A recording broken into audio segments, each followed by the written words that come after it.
Hello friends, welcome to my channel. இன்னைக்கு நம்ம chicken kebab எப்படி செய்யறதுன்னு பார்க்கலாம்.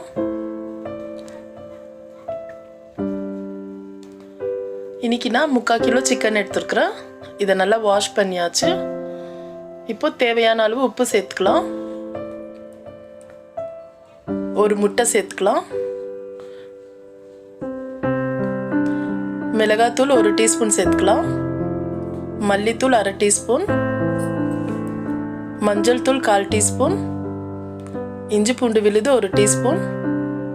இப்போ இதெல்லாம் நம்ம மிக்ஸ் பண்ணிக்கலாம். இப்போ கோதுமை மாவு எடுத்துக்கிறேன் 1 டேபிள் ஸ்பூன், அதை சேர்த்துக்கலாம். நான் வந்து கார்ன்ஃப்ளவர் சேர்க்கல. இப்போ எலுமிச்சை பழச்சாறு 1 டீஸ்பூன்,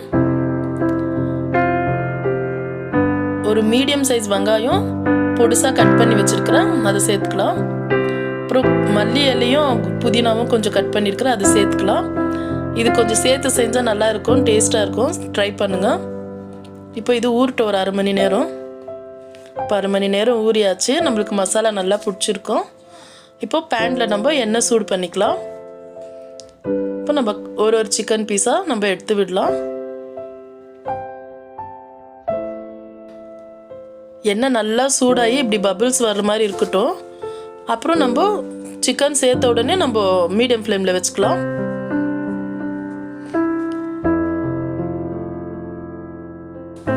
இப்போ திருப்பி விட்டுக்கலாம் லேசாக. நம்மளுக்கு நல்லா கிறிஸ்பியாக அந்த வெங்காயம் எல்லாம் கடிப்படும் போது நல்லா இருக்கும் டேஸ்ட்டாக.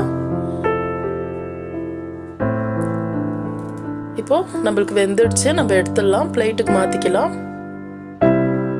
எண்ணெயிலேருந்து எடுக்கும்போது பார்த்து எடுங்க.